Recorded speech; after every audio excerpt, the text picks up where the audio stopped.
Alright, for this video, we're going to discuss our 18th lesson. So, this is still under chapter 4, which is all about torsion. So, this is about flanged bolt coupling. So, for this lesson, this is the outcome that students must be able to attain. Students must be able to determine the torque capacity of flanged bolt coupling. So, let's start our discussion. So, ang flanged bolt coupling, ganito yung kanyang itsura, no, in real life. No, as you can see, no, meron siyang mga bolts. Okay? So, para saan ba ang flange bolt coupling? So, ang flange bolt coupling, ginagamit siya to connect shafts. No? So, as you can see, pwedeng ipasok ang shaft dito and then dito rin sa kabila. So, in a way, kumbaga, kinokonekta niya yung dalawang magkaibang shafts. Okay? So, ano yung purpose? No? Bakit tayo gumagamit ng flange bolt coupling? So, ang purpose niya is to transmit torque. So, ang sabi dito, no, in shaft connections called flange bolt coupling, the torque is transmitted by the shearing force P created in the bolts that is assumed to be uniformly distributed. So, ganito yung itsura nito, no, kung titingnan mo siya in front view. Okay? So, ito yung mga bolts niya. No? So, ang sabi dito sa binasa natin, yun nga, itong flange bolt coupling na to, nagtatransmit siya ng torque. Okay? So, paano natatransmit yung torque? Okay, so ang nangyayari dito, kapag nagtatransmit ng torque si flange bolt coupling, merong nakikreate daw na force P. Okay, so ano yung force P na yon? Yon ay nakikreate dun sa mga bolts. Okay, so each bolt na yan, merong nakikreate na force P. Ngayon, yung force P na yan, yan actually yung nagiging reaction, no, nung bolts dun sa tinatransfer niya na torque. Let's say, ito yung tinatransfer niya na torque. Okay, yung force P ngayon na yan ay nagke-create ng shear force or nagde-develop ng shear force dun sa bolts. So, ibig sabihin, yung bolts natin dito, nagiging subjected siya sa shear stress. No, yun actually yung kailangan nating mai-analyze dito kasi habang nagta-transfer ng torque itong flange bolt coupling na to, hindi pwede na mag-fail yung mga bolts natin sa shear. Or ibig sabihin, hindi pwedeng maputol, no, yung mga bolts natin. Okay? Sige. Ngayon, ang kailangan nating alamin dito is yung torque capacity ng flange bolt coupling natin. Sige, so paano natin yun gagawin? So again, consider natin ito. Okay? So, as I've mentioned, no, dahil dun sa tinatransfer na torque, okay, ng flange bolt coupling, merong nakikreate na force P. And take note, yung force P na yan ay merong perpendicular distance, no, dun sa center. Let's say, ito yung center ng flange bolt coupling. So, itong distance na to, yan ay perpendicular, no, dyan sa line of action ng force P na yan. And again, bawat bolt, meron siyang force P. So, let's say, para dito sa bolt na to, meron din siya force P. And yung force P din na yan, may perpendicular distance din yan about the center nung ating flange bolt coupling. No? Ganon din dito.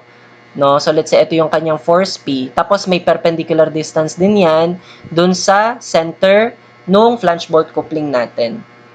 Okay?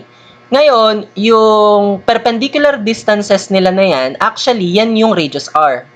Okay? Etong radius R na to ha, ito yung radius nung circle of bolts na ito. So, tinatawag ito na circle of bolts, no? Or concentric row of bolts. Pwede rin tawagin na ganun. No? So, yung R na yan, again, yan yung radius nung circle of bolts natin. Okay? So again, ang goal natin dito, malaman yung torque capacity ng ating flange bolt coupling. So denoted yan, let's say then by T. Okay? So paano yung magiging ano natin dito, torque capacity? No? So kung i-consider mo yung torque capacity ng isang bolt, let's say itong bolt na ito, 'di ba meron siyang force P. So yung force P na yan, kapag yan ay moment mo about the center, no, makukuha mo actually yung torque capacity niya. No, so paano ba yung moment netong P na to about the center of the flange bolt coupling? So ano yung moment arm niya? Yung moment arm nung P will just be yung radius R. Tama? So ito yung torque capacity nung bolt na yan. Ngayon, kung yan ay maraming bolts, let's say n number of bolts, so i-multiply mo lang to by n para makuha mo yung torque capacity nung buong flange bolt coupling. Okay? So, yung torque capacity ng buong coupling natin, it will just be T is equal to P times R times N. Wherein itong P na to, paano ba yan makukuha? Okay, so pwede mong kunin yan mula doon sa shear stress or allowable shear stress. So, ang shear stress naman natin, di ba yan ay denoted by tau, di ba yan ay equal sa P over A. Wherein yung P dito, yan yung shear force. Eh, di ba nga, yung P natin, equal lang din dun sa shear force ng bolt natin. Tama? So, pwede mong kunin yung P by just cross-multiplying yung tau at saka yung area. Yung area dito ha, ito yung area ng bolts. Tama? Or bolt natin. Okay? So, ganun lang yung pagkuha ng ating torque capacity. So, again, dito sa formula natin na ito, okay, torque capacity, para na. Okay, para na. Okay, torque capacity, para na. Okay, PRN. Okay, again, yung T, torque capacity, yung P, yan ay equal lang din dun sa shear force. Yung R naman, yan yung radius ng bolt circle. And then yung N, yan naman yung number of bolts. And then yung tau, yan yung shear stress in the bolts. And then yung A, yan naman yung area ng bolt. Okay? Sige. Ngayon, paano naman, no, kung yung iyong flange bolt coupling, okay, meron siyang dalawang circle of bolts. No, as you can see, no, ito yung outer circle of bolts. No, tapos ito naman, yung nasa loob, ito yung inner circle of bolts. So, paano kapag ganyan? So, kapag magta-transfer to again ng torque, okay, so ang mangyayari, yung bawat bolt niya, magke-create ng force P. So, para dun sa outer, okay, na circle of bolts, let's say yung P na makikreate, i-denote natin as P1. So, lahat ng bolts na yan, may makikreate na P1. Para naman dun sa inner, okay, i-denote natin siya na P2. Tapos pala, yung radius nung outer circle of bolts natin, let's say ay R1. And then, yung radius naman nung inner circle of bolts natin, let's say yan ay R2. So, paano yung magiging torque capacity nito? So, parang katulad lang nito, para na, no, pero yun nga, dalawa na siya. No, para dun sa outer, yan yung may mga subscript na 1, and then ito naman yung para sa inner, yung may mga subscript na 2. Okay, so actually, kapag ganito na yung problem, na dalawa na yung circle of bolts natin, okay, nagiging ano na siya, statically indeterminate. So, kapag statically indeterminate, no, ang mangyayari kasi dito, yun nga, yung P1 tsaka P2, magiging unknowns nga yan. So, dalawang unknown. Dito kasi ang magiging unknown lang yung P1. No, which is, yun nga, kaya siyang masolve mula dito. Pero dito kasi, dalawa yung magiging unknown, yung P1 at P2. So, kakailanganin ng another equation pa. Okay? So, para sa panggagalingan ng another equation, it will come from the compatibility equation. So, paano yung magiging compatibility equation para dito? Okay? So, yung compatibility equation, ganun pa rin, manggagaling siya sa deformation. Okay? Ngayon, anong deformation ang i-consider natin? Sabi dito, for rigid flanges, the shear deformations in the bolts, okay, are proportional to the radial distances from the shaft axis. No, so base dito sa sinabi na to, no, pwede natin isulat 'yan, yung relationship nung, let's say, shear deformation or shear strain, tsaka nung radial distance this way. So, yun daw kanilang shear deformation. Ano ba ang notation ng shear strain ang gamitin natin, no? Ang notation ng shear strain ay gamma. So, let's say yung gamma nung outer circle of bolts natin over yung gamma nung inner circle of bolts natin, okay, sila daw ay proportional, okay, sa radial distances. Ano yung radial distances? Yung radius, let's say, para dun sa outer circle of bolts, over yung radius nung inner circle of bolts. Okay, so ito yung relationship ngayon. No, ngayon, pwede mo rin naman tong i-cross multiply, no, na pwede mo siya isulat this way. So, ito ay gamma 1 over R1 is equal to gamma 2 over R2. Okay, ngayon yung gamma na yan, pwede mo rin yan palitan using yung relationship from Hooke's law for shear, na kung naaalala mo, ang shear stress, tau, equal siya sa G gamma, yung gamma ay shear strain. Tama? So, big sabihin, yung shear strain mo, pwede mong sabihin na yan ay tau over G. So, pwede mong palitan ngayon tong gamma 1 at gamma 2 na to ng tau over G. So, this will become tau 1 G1 no, ni-replace yung ano ha, yung gamma 1. Tapos ito naman, tau 2 over G2, ni-replace yung gamma 2. Okay? Ngayon, yung mga tau na yan, di ba mga shear stress yan? So, pwede mo rin yan i-express in terms of force over area or shear force over area. So, pwede mo siyang palitan ng shear force P1 over area 1, okay, para dun sa tau 1. And then, yung para sa tau 2 naman ay shear force P2 over area 2. Okay? Ngayon, take note, kapag yung materials, okay, nung bolts natin ay the same lang, ibig sabihin, magiging same lang yung material property nila na G. Tama? So, ibig sabihin, pwedeng ma-cancel out yung G1 na to, tsaka G2. Okay, in the same way, kapag same yung diameter or area, okay, nung mga bolts dun sa outer circle, tsaka yung mga bolts dito sa inner circle, okay, ibig sabihin, pwedeng ma-cancel out itong area 1 tsaka area 2. Okay? Sige. So, ang kakalabasan ngayon nito ay P1 over R1 is equal to P2 over R2.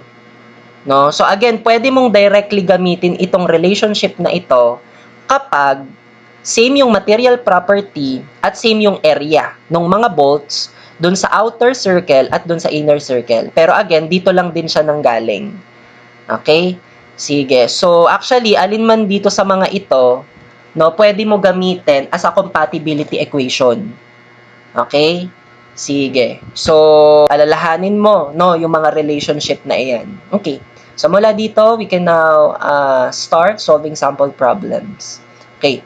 For sample problem number 1, a flange bolt coupling consists of 10 20 mm diameter bolts spaced evenly around a bolt circle 400 mm in diameter. Determine the torque capacity of the coupling if the allowable shearing stress in the bolts is 40 megapascal. Okay, so ito yung given na flange bolt coupling natin. So meron daw siyang 10 na 20 mm diameter bolts. So ito yon. So yan ay let's say, of course naka-arrange siya, no? In a circular pattern. Okay? Tapos sabi diyan, ito daw bolt circle na to, meron siyang diameter na 400 mm. So ibig sabihin yung kanyang radius kalahati, so 200. Okay? Sige. So ang pinapa-determine ngayon sa atin dito is yung torque capacity nito. So as we know, para sa torque capacity ng buong flange bolt coupling na yan, no, it will just be T equal to yung force P, okay, times R times N. Okay, para na. So, paano ngayon yung value ni P? Okay, yung value ni P, manggagaling to sa ibinigay na allowable shear stress dun sa bolts. No? So, base dun sa allowable, okay, na shear stress para sa bolts, which is equal to 40 megapascal. No? So, as we know, di ba, ang ating shearing stress equal siya sa shear force P over area. No? Ngayon, meron din namang given na diameter ng bolts, which is 20 mm. Okay? So, pwede natin dito makompute yung kailangan natin na shear force P. No? So, gawin natin siya. So, yung allowable shear stress ay 40 megapascal. Yan ay 40 newton per millimeter square. Okay, equal to, okay, yung force P natin, yan yung hinahanap. And then, yung area, okay, ng ating bolt, yan ay pi over 4. Okay, ang diameter ni bolt ay 20 mm. So, 20 mm, okay, square. So, we can now determine yung value nung allowable na shear force P. Okay? So, pindot natin sa calculator. So, i-cross multiply mo na lang, no? So, 40 times pi, okay, over 4 times 20 square. So, press equal. Yan ay 4,000 pi. Or, pwede natin sabihin 12566.37061. So, 4,000 pi na lang siguro. So, ito ay 4,000 pi, okay, newton.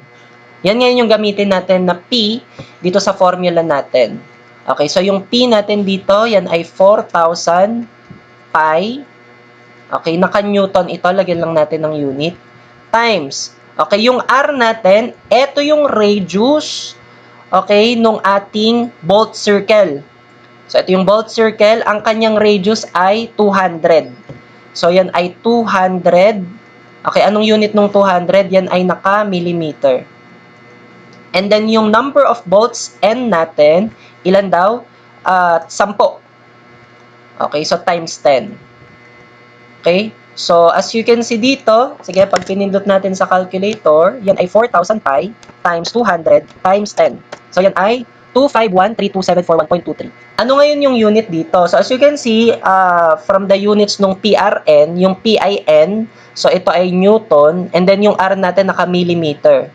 So, as you know, yun nga, ang torque natin, 'di ba talaga namang ganyan dapat ang kanyang unit. So ito na ngayon yung kanyang torque capacity. Kung ito ay kilonewton meter natin, ano lang naman siya, no? Divide dalawang 1,000, no? Para yung newton maging kilonewton, millimeter maging meter. So pag dinivide mo to ng dalawang 1,000, so 1 million 'yon. Okay? So yan ay 8 pi or 25.13274. Okay, kilonewton meter. So, ito na yung torque capacity ng ating flange bolt coupling. For sample problem number 2, a flange bolt coupling consists of 8 10 mm diameter steel bolts on a bolt circle 400 mm in diameter and 6 10 mm diameter steel bolts on a concentric bolt circle 300 mm in diameter as shown in the figure. What torque can be applied without exceeding a shearing stress of 60 megapascal in the bolts? So, ito yung given flange bolt coupling natin. So, meron siyang dalawang bolt circles. Okay? So, itong outer, tsaka yung inner. Ngayon, base dun sa sinabi sa problem, yung outer bolt circle natin dyan is yung mas malaki yung diameter ng bolt circle. So, 400 mm. No? So, ito yung outer bolt circle natin. So, 8, no? 8 na 10 mm diameter steel bolts yung nandito sa outer. Okay, ngayon, yung nandun sa inner, so 300 mm ang diameter ng bolt circle niya. So, kaya ako nasabi na outer yung itong 400 mm kasi mas malaki to kaysa sa 300 mm. Okay? So, itong 6 na 10 mm diameter steel bolts, yan yung nandun sa inner na bolt circle. Okay. So, base dito sa drawing ha, so yung outer bolt circle, kung ang diameter ay 400 mm, so ang radius ay 200 mm. Para naman dun sa inner bolt circle natin, kung 300 ang kanyang diameter, ang kanyang radius ay kalahati, 150. Ayan, nakalagay na din siya dito sa drawing. Ngayon, ano yung pinapagawa sa atin? Ang pinapagawa sa atin, what torque can be applied without exceeding a shearing stress of 60 megapascal in the bolts? So, yan ay torque capacity lang din. So, as we know, kapag torque capacity ng flange bolt coupling na dalawa, no, yung bolt circle, isa-sum up mo lang yung PRN nila para na. No? So, para dun sa PRN nung outer, so let's say P1, R1, tas N1, plus yung para naman dun sa inner bolt circle natin, so P2, R2, tsaka N2. Okay. So, dito, anong gagawin natin? So, yung R1, N1, R2, N2, meron namang mga values. Yan. Ngayon, dalawa yung unknown natin na P, yung P1 at saka P2. No? So, merong binigay sa atin na allowable shear stress. No? Para dun sa bolts natin. Take note pala ha, itong dalawang bolt circles na yan, yung mga bolts nila, pareho lang na steel bolts. Pareho nga lang din ng size, di ba? Pareho silang 10 mm.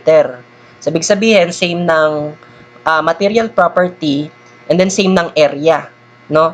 So, in this case, paano yung gagawin natin para dun sa P1 at saka dun sa P2? O, ganito.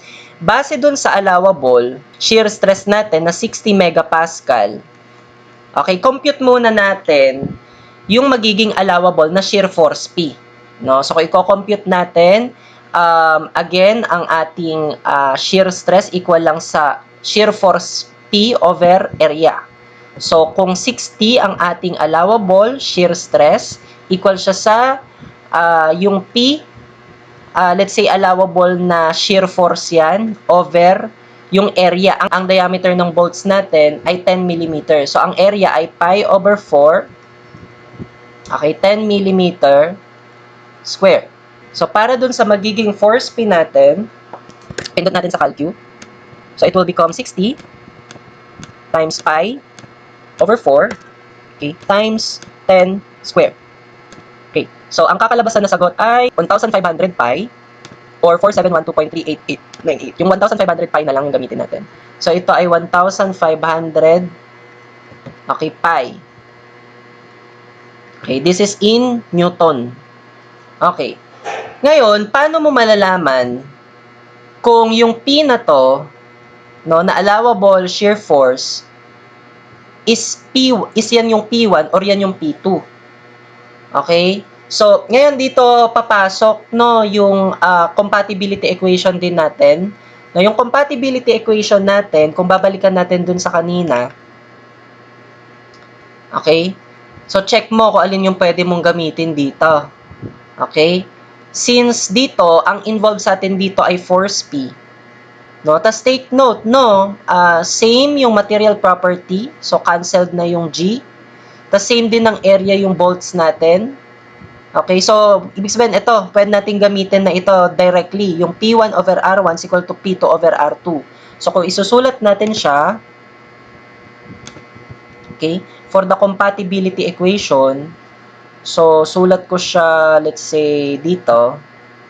So, P1 over R1 equal siya sa P2 over R2. So, ang mangyayari, again, paano ko malalaman kung saan ko gagamitin tong yung na-compute natin na allowable shear force P? Saan ko ba siya gagamitin? Gagamitin ko ba siya as P1 or gagamitin ko siya as P2? So, i-check mo. No? Kasi ang mangyayari dito, basta ang rule dito, hindi dapat ma-exceed no, itong allowable shear force P na ito. Ilagay ko muna dito yung values ni R1 tsaka R2. So, P1 muna over yung R1. Ang R1 natin is yung radius nung outer bolt circle natin, which is yung 200 mm. Equal to P2 over yung R2. Yung R2 natin, yan naman yung radius nung inner bolt circle natin, which is yung 150. So again, i-check natin, no? If P1 is equal to the value of the allowable shear force P, ano yung magiging value ni P2? So, substitute natin. Okay? So, which is 1,500 pi Newton. So, 1,500 pi Newton divided by 200 is equal to P2 over 150. Okay? So, kapag sinolve natin dito yung P2, ano yung kakalabasan? So, i-cross multiply na lang natin 1,500 pi times 150. Okay? Divided by 200. Ang kakalabasan, 1125 pi. So, ito ay 1,125 pi. Class, ito bang P2 ngayon na ito, na-exceed niya ba yung allowable shear force P na 1,500 pi? Hindi niya na-exceed. So, ibig sabihin, mukhang ito yung kailangan nating gamitin. No, na yung P1 equal siya sa 1,500 pi, tas yung P2 naman, 1,125 pi Newton. No, so, hindi ma-exceed yung allowable na shear force. No, so, ang ibig ko sabihin dyan kasi, class, no, kapag halimbawa, no, ginamit mo yung allowable shear force P na yan as the value of P2. O, tingnan mo yung mangyayari na value ni P1. Kapag ang P2 natin ay ginamit mo yung 1,500 pi na yan.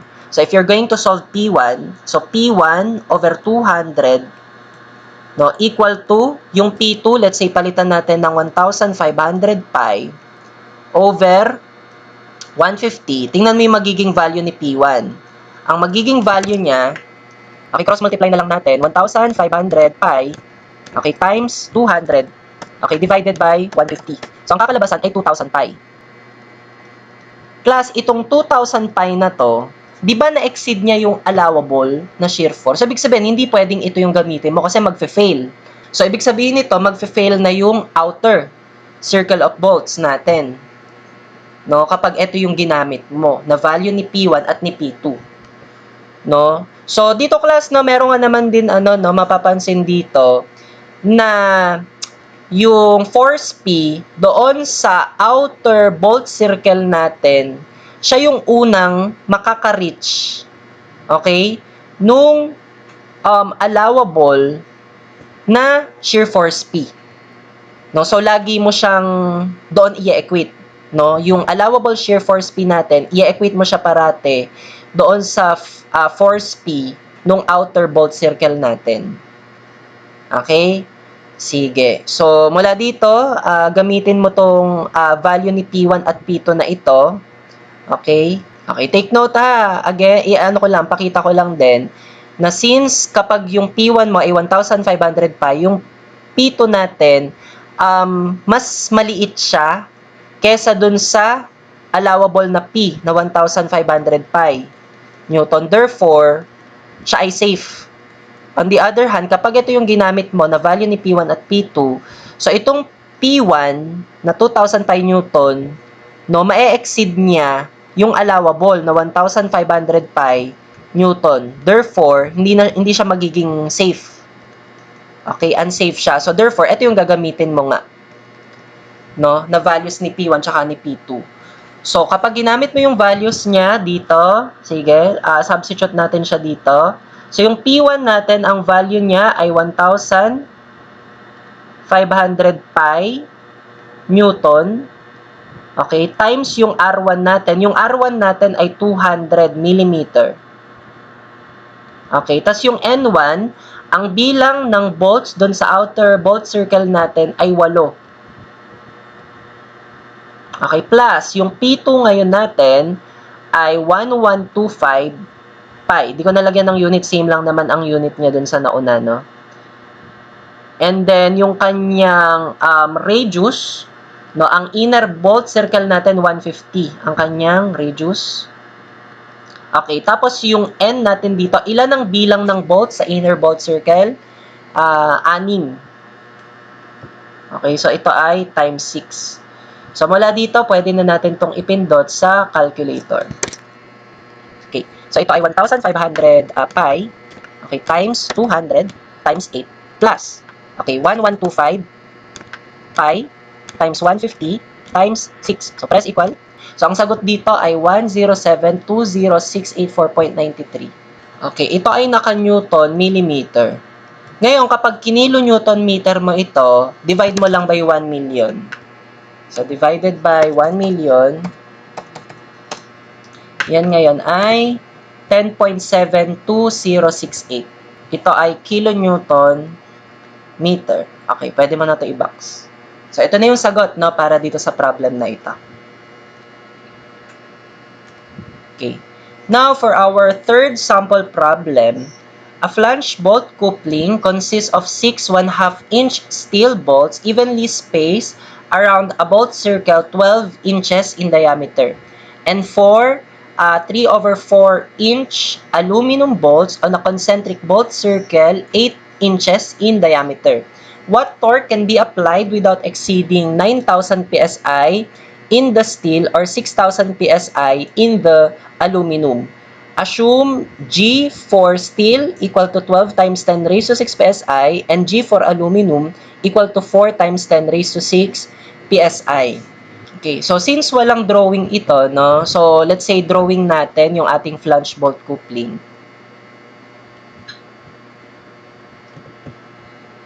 Okay, so para sa ating flange bolt coupling, okay, identify natin alin dito yung outer bolt circle. So, dun sa dalawang binanggit na bolt circle, yung isa 12 inches, tas yung isa 8 inches yung diameter. So, ibig sabihin, yung ating outer bolt circle is yung may diameter na 12 inches kasi mas malaki, ano? Sige. So, dun daw sa outer bolt circle natin, ang bolts natin ay 6 na 1/2 inch steel bolts. So, kung i-drawing natin yung 6 na bolts natin sa outer bolt circle. So, let's say ito. Then ito. And then ito. Ito. This one. Okay, 6 na ba yan? Ayan, 6. Tapos, may binigay na diameter nung outer bolt circle na yan, which is 12 inches. So, ibig sabihin, ang kanyang radius ay kalahati, which is 6 inches. Okay, para naman dun sa inner bolt circle, okay, ilan daw ang bolts sa inner bolt circle? 4. So, 4.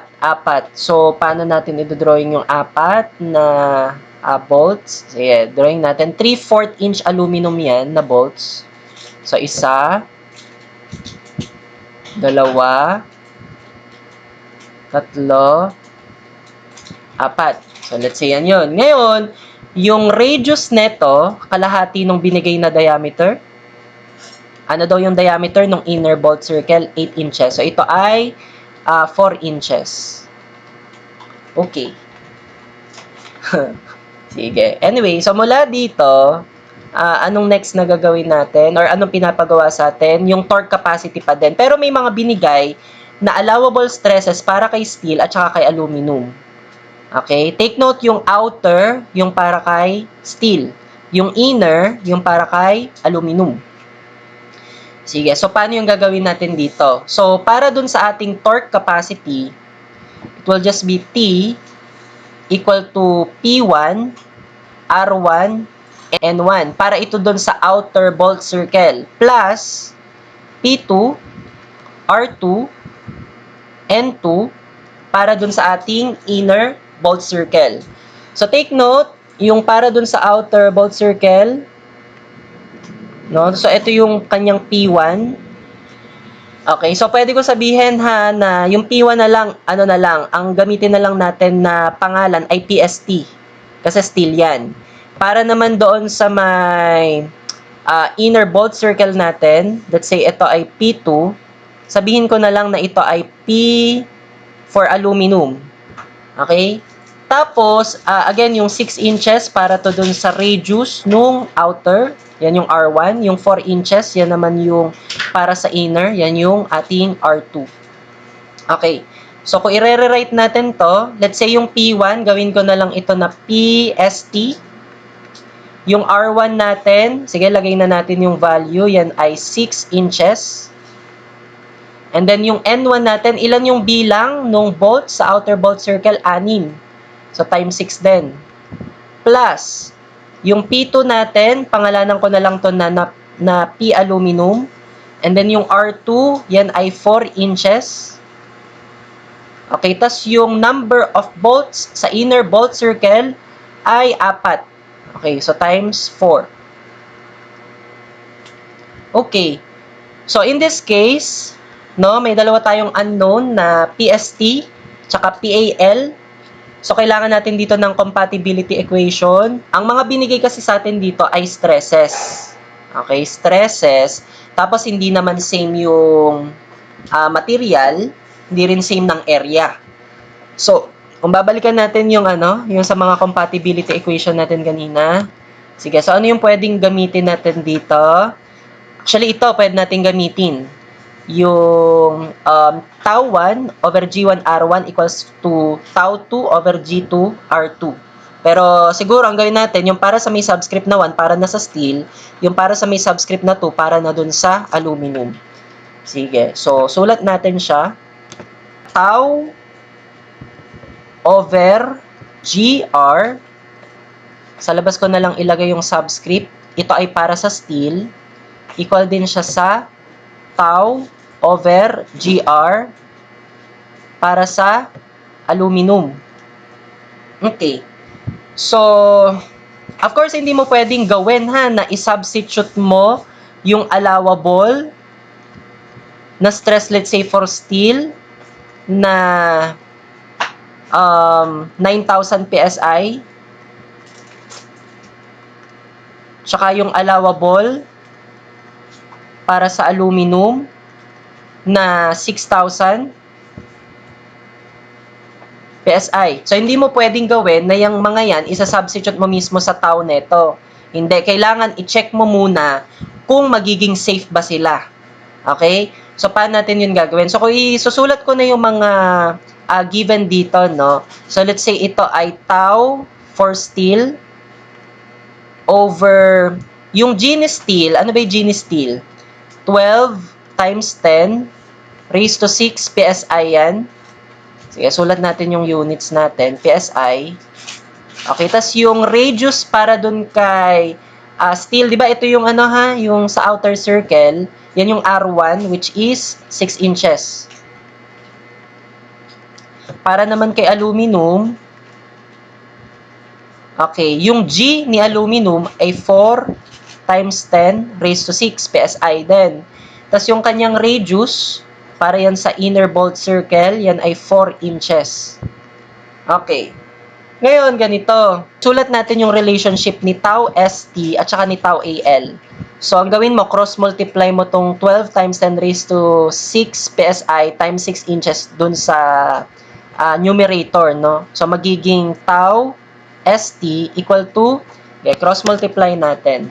So, yan ay 12 times 10 raised to 6 times 6 over 4 exponent 6 times 4. So, yan ay 9 over 2 or 4.5. So, 9 over 2, okay, tau AL. So, ito ngayon yung relationship ni stress ni steel tsaka stress ni aluminum. Ngayon, ganito. Let's say, substitute natin yung allowable na shear stress para kay aluminum. Check natin kung yung lalabas na tau ST, no, is ma-exceed niya yung allowable na stress para kay steel. No, kasi kapag na-exceed, hindi magiging safe. No? So, check natin. Using the allowable shear stress para kay aluminum na 6,000 PSI.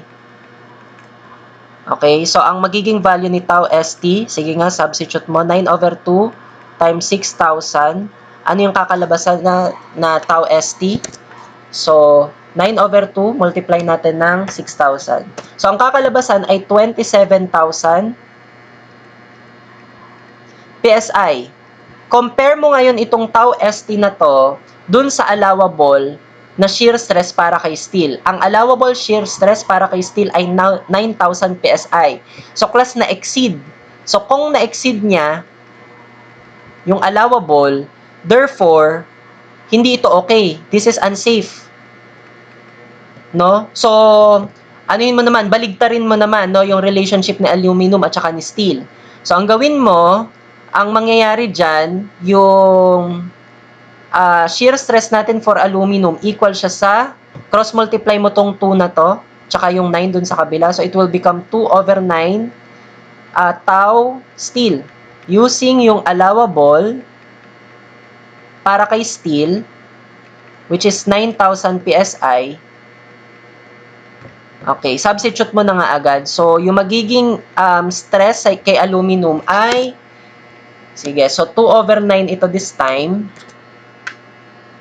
Okay. Times 9,000. So, ang kakalabasan ay 2,000.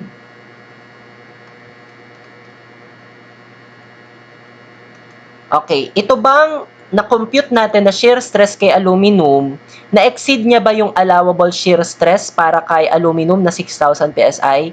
Hindi niya na-exceed.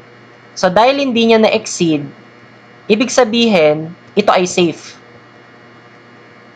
Okay. So, ibig sabihin, ito yung gagamitin natin na relationship nung tau aluminum, okay, at saka ni tau steel. Okay, ito yung gagamitin nating relationship. So, ngayon, balik ka dito sa formula na ito. Kailangan ma-express natin yung mga force P dito in terms of stress. So, again, gamitin mo yung stress or shear stress equal to shear force P over area.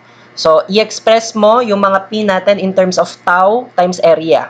So, para kay steel, it will become tau steel, tas area ni steel, okay, times, i-36 ko na lang yan, no? Okay, plus, para doon naman kay PAL, yan ay tau AL, tapos AAL. Tapos ito, multiply ko na lang by 16. Okay. So, again, ang gamitin mo dito na relationship ay ito. So, yung tau AL, palitan natin ng 2 over 9 tau ST. So, dito, ano yung papalitan natin? Yung tau AL, papalitan natin ito ng 2 over 9 tau ST. Tapos, ano na natin? Sige, substitute ko muna. So, tau ST, AST, times 36, plus yung tau AL, palitan ko ng 2/9, tau ST, times area, aluminum, times 16. Okay, ngayon, yung tau ST dito, palitan natin ngayon nung allowable para kay steel, which is yung 9,000 PSI. Okay, so substitute mo, sige, gawin natin. So, yung tau ST natin, yan ay 9,000, okay, pound per inches square. Ngayon, area ng steel. Ano yung area ng steel natin dito? Ang diameter ng steel ay 1/2 inch. So, ang area niya ay pi/4. Okay, ang diameter ay 1/2 inch. Okay, square. Okay, times 36. Kanina ang unit ng 36 na yan, naka-inch yan. No, kasi 6 inches times 6, so gawin natin 36 inch para lang makita natin yung mga magiging units. Plus, para naman dun sa second term, so 2/9. Tas yung tau ST natin, yan ay 9,000. Okay, tas yung area ng aluminum natin ngayon, yan ay pi/4. Kaya ano ang diameter ni aluminum? Ang diameter ni aluminum ay 3/4. No, 3/4 inch. So, yan ay 3/4 inch. Okay, naka-square yan. Tas yung 16. Okay. So, base dito, no, kung titingnan natin mga units, itong inches square na to makakancel. No, ito. Ang matitira na units, na unit talaga dito ay pound inch, no. So, kung ipipindot natin to sa calcu, so para sa ating torque capacity, okay, so yan ay 9,000 times